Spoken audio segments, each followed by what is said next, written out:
Okay. Luto-luto sila ng sopas. Oh. For Four. for dini. No, For supi. Oh, supi. Oh. No, supi. For supi. Mhm. Ano, masarap? Yeah. Lasang ano? Gatas? Ang sopas ko ay nilalagyan ko ng patis. Oh, amazing! Ano, yung mga sikreto niya yan, guys. Huwag yung gagayahin, ha? Dapat sakto lang. Oh, di ba? Yeah. Asawa ko kasi ayaw niya ng asin. Yung asawa kasi nito, guys, ayaw nang maalat-alat kay maasim-asim man yung asawa niya. Kaya gusto niya ayaw niya ng maalat-alat.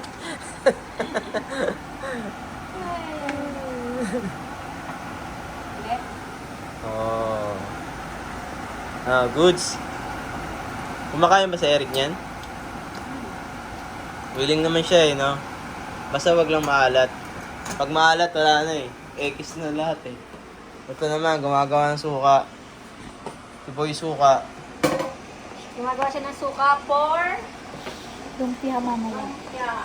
Yung lumpia kasi kami niluto Ay, naka-frozen pala. Ito yung sausawan. Pag sa Canada ka, dapat marunong ka. Oy, Lina. Pag dito ka sa Canada, sariling gawa ka. Tosino. Kulang yan, konti lang yan. Hindi, okay lang to. Gawin mo to tosino. Madami na to. Pambaon niya, no? Pambaon ni Eric. Sakto na to. Tosinohin mo na to. Hindi ko na to ilalagay sa ano. Nga, ilagay mo muna yun. Hindi ko po magagawa. Tamad ang putik. Tamad ang putik. Oo. Sabi mo dapat tinatamad pa ako. Oo, ano? Kulang ng matamis. Putik yan, ang tamis na nga niyan Galin. Ang tamis na nga Try natin yung suka ng ina niya. Or mali, kasi nilagyan ko naman. Pwede na? Sakto na.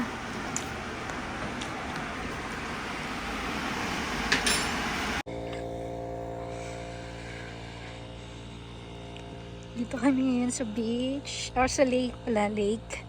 Yan, maraming mga naliligo. Uso dito yung mga naka two-piece. Wow! Pakita ko sa inyo yung pinaka-lake.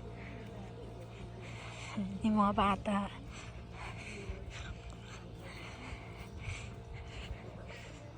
Ayan, si ang mama doon. Naliligo siya.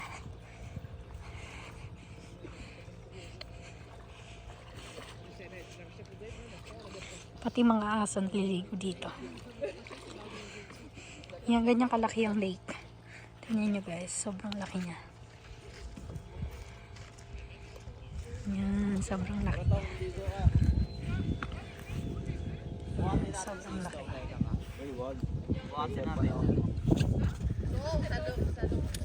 Yan, saan mo?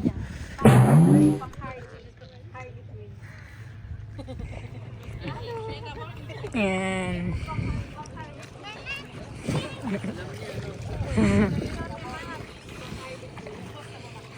Tawa ka mo. Bata.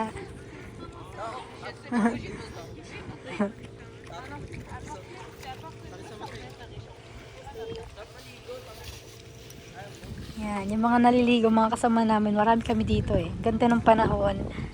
Pero, kahit maganda yung panahon, medyo malamig yung tubig. Parang yung may yelo. Yan, yung may yelo. So, ayan lang.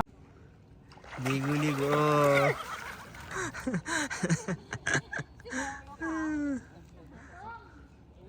Bonjour. Sarap maligo. Swimming. Naligo ng isa Sarap. Amazing!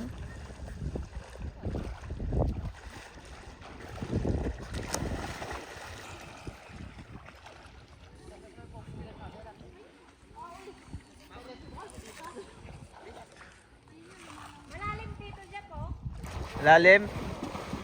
Ingat ka, baka mapulikat ka. Pakan kapag ano na. Oh. Welcome back. Oh, minsan lang to maglinis, ano. Johnsel is the name.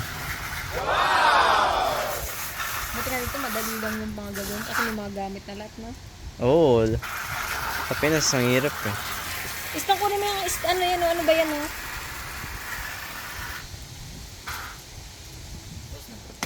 Putik yan. Ang ganda. Quality mo gano'n. Linis, guys. Quality po yan. Oo. Sakto. Huli. Tama, Kwed. I told you na to clean there. Ayun yung kasi pag ano. Banubs. Banubs talaga ito eh. Oh.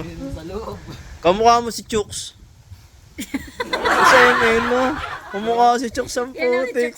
Amazing! Oo, kasi No? Hello guys, good afternoon. Welcome back and back to back. I'm with Johnsel and his Blanc. blonde pa blonde. Blanc. Say hello to the video, Claudel. Her name is Claudel. Okay, ngayon naman nandito na kami sa mismong highway. Talagang pandiin na yung pamimitas ng strawberry. Gagawa kami ng strawberry jam. Ang lalaki no? Ang lalaki oh. Ay, may tipak lang! Ang laki guys, tingnan nyo oh. Ginaganon lang yung babae. Ayun o. Oh, kakalkal sila. Ayun o, ang dami dito tong. Ang kulit. Ang lalaki kaya pala, sabi ng babae. Tabak na yun. Meron na akong kaagaw. Sabi ko sa inyo eh. Ano yan? May snail ka sa paa? May I see the strawberry? Wow.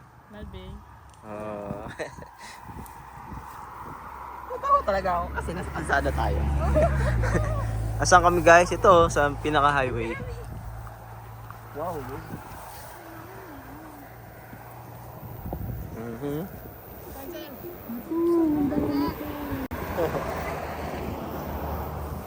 So guys, oh, sasample lang ko kayo. Ito, oh. Oh, di ba?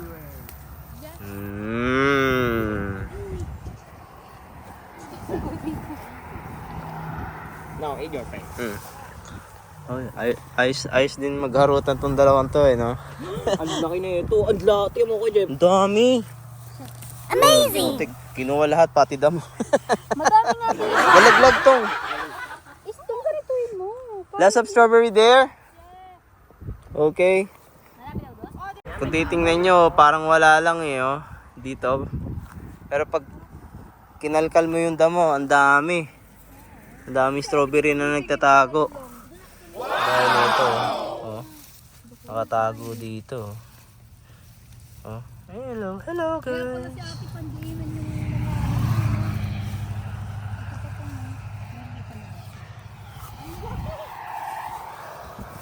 Ang ganda to, tas yung jam honey yung pampatamis, no? Oh, ang laki. Pwede ba yun? Oo. Ayun.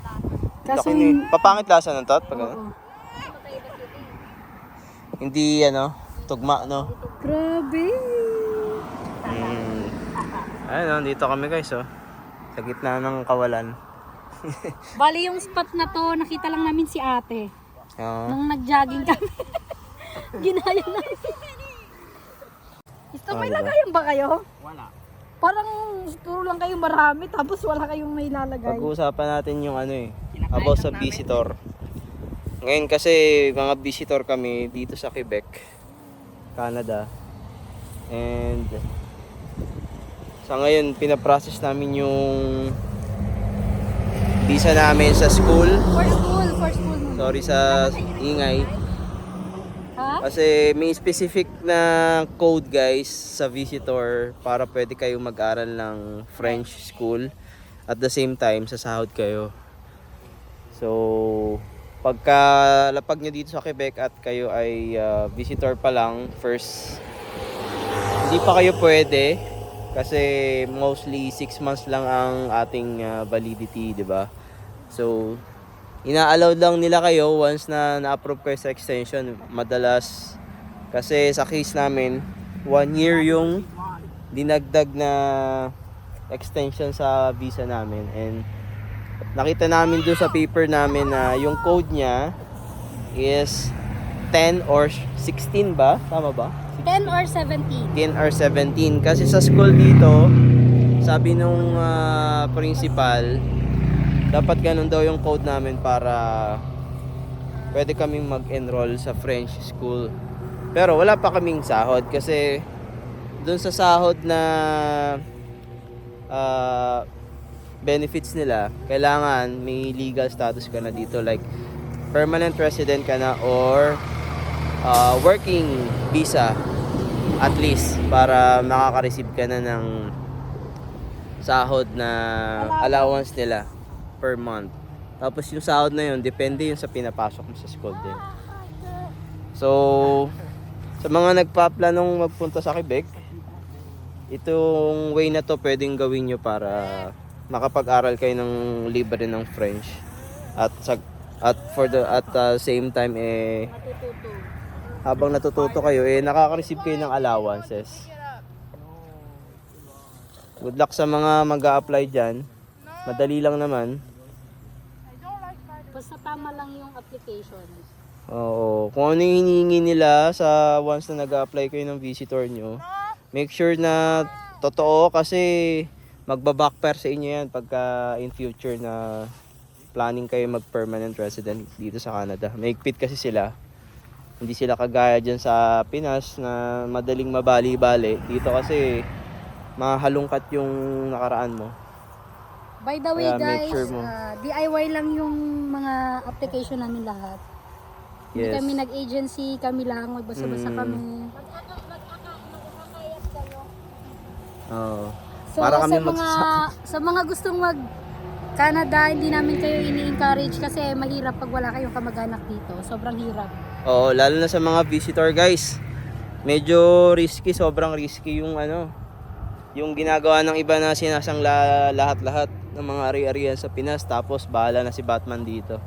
Medyo mahirap lalo na kung wala kayong kamag-anak. Iba pa rin kasi yung may relatives. At least nakaka-minus kayo sa mga gastusin lalo na sa Wala kayong upa, sa pagkain, sa mga electricity bills. Mahirap yun. Kasi magkano yun? Baka wala pa sa 6 months na visitor nyo, nauubos na yung ipon nyo. Mabilis na maubos yung million dito from peso. So, ang advice namin sa inyo kung mag-visitor kayo dito and then planning kayo maghanap ng trabaho, make sure na may relatives kayo na matitirhan at the same time. Meron na kayong employer na sure na kukunin kayo at willing mag-process ng documents nyo. Kasi kung tutuusin, mas mabilis ang process ng work permit pag nandito na kaysa doon ka sa Pinas. Kasi ang daming kailangan ng Philippines sa Canada para i-let go kanila at payagan kanila magtrabaho dito. Kaya yung iba, ginagawa, nag-visitor visa na lang tapos pupunta dito. Ayan guys, oh.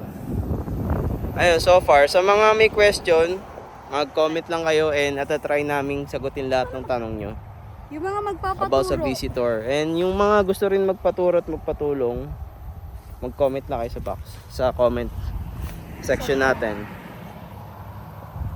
Yun lang. Oy, ang dami no. Ang lalaki oh. Ang maganda bigayan dito sa spot namin ngayon, guys.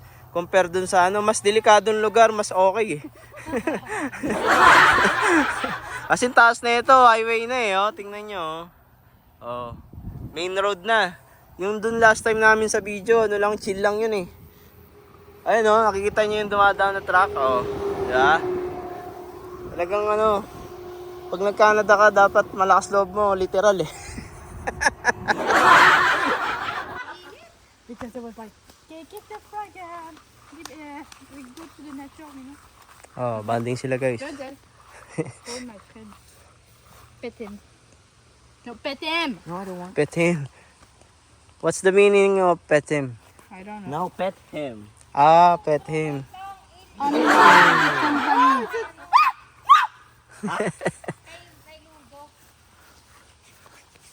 Ano, wala na talaga? Wala naman ako nakikita. Ganda dito, ano? Dito nga ako eh, lagi minsan.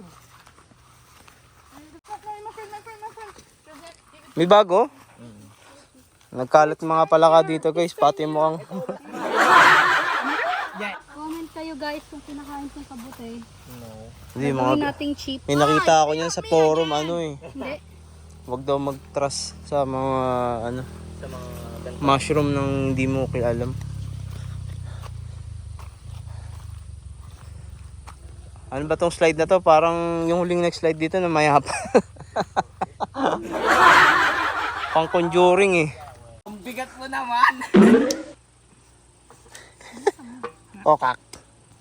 Ang bigat mo naman talen. Wait lang. Na. Darling yan. Baliw.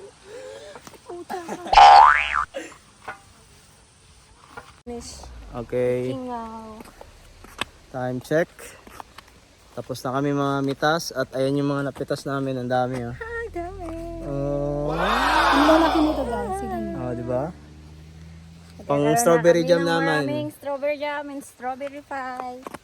Pagka Okay. bumili ka ng ganito kadami sa grocery, siguro mga nasa hindi mas mahal yung mga maliliit kaysa malaki. Ay, oo.